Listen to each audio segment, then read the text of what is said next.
Noticias Globovisión Salud.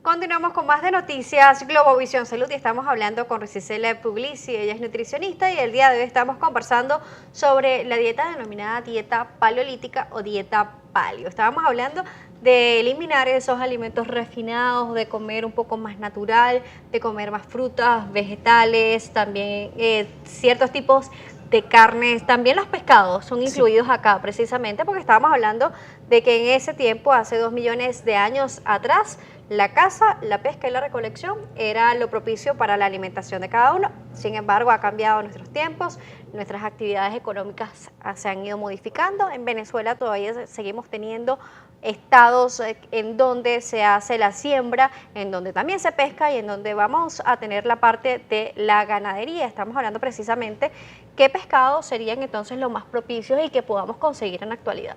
Sí, bueno, ellos basan en los mariscos realmente, pero cualquier otro tipo de pescado se puede utilizar. Ahora bien, ¿por qué es controversial? Porque ¿cómo hace uno hoy en día para decir que el pescado que estás consumiendo no está contaminado con mercurio? Entonces, claro, en esa época no, pero en esta época sí.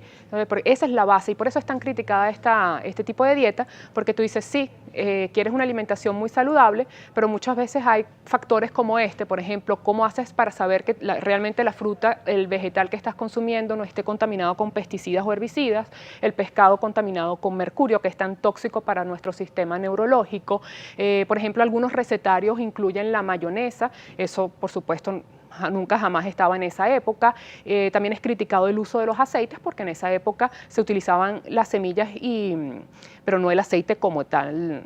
El aceite debería ser eliminado, pero sin embargo las personas que tengan acceso a por ejemplo el aceite de oliva que viene precisamente de la oliva o de la aceituna, como la llamamos nosotros acá, también dicen que es un aceite bastante bueno, una grasa muy buena, pero que no debe ser cocida, que no debe ser cocinada, sino que es un aceite, es como una especie de aderezo. Es así, ningún aceite debe llevarse a saturación, no debe calentarse porque allí es cuando se transforma en una grasa trans y es la que nos va a ocasionar ese problema cardiovascular o el cáncer, es cuando la grasa está caliente. Entonces, cualquier tipo de aceite vegetal siempre se utiliza, pero en frío, como aderezo. O sea, que no deberíamos freír alimentos. Ni con aceite de oliva. Ni con aceite de oliva. Si queremos tener el consumo de aceites esenciales en esta parte, esta grasa buena, como es denominado, también podemos utilizar el aguacate, ¿no? Que es una fruta, un vegetal que tenemos en el acceso y que en Venezuela existe. Es así, ese puede ser utilizado perfectamente, es un alimento muy particular porque es una fruta, se utiliza como vegetal, pero su fuente nutricionalmente es de omega 3, es grasa como tal.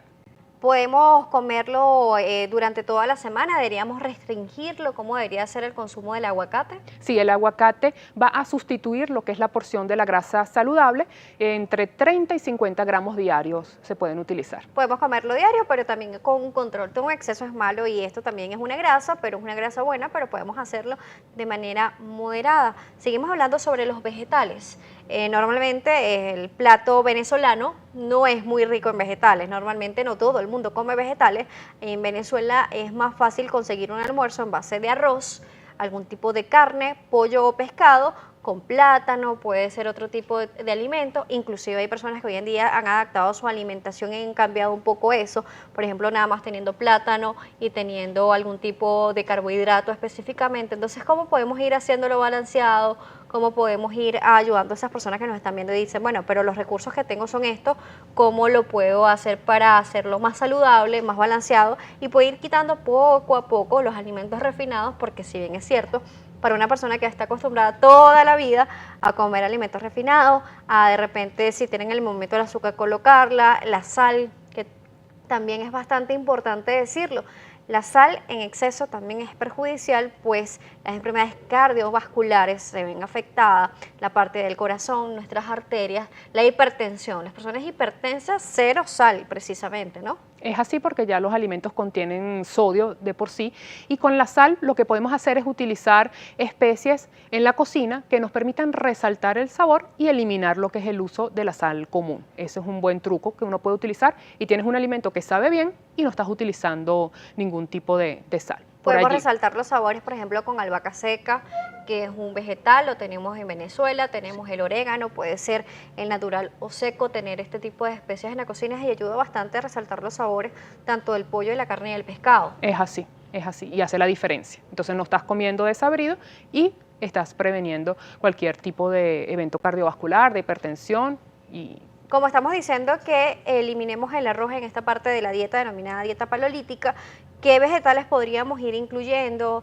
Se recomiendan más esos vegetales que podemos hacer al vapor, son más considerables los crudos, o podemos hacer una combinación de ambos. claro, la dieta paleo siempre va a favorecer los crudos porque era en esa época la técnica que se utilizaba, pero nosotros podemos utilizar los crudos en ensaladas, podemos hacerlos cocidos, podemos hacerlos al vapor, horneados, tipo soufflé.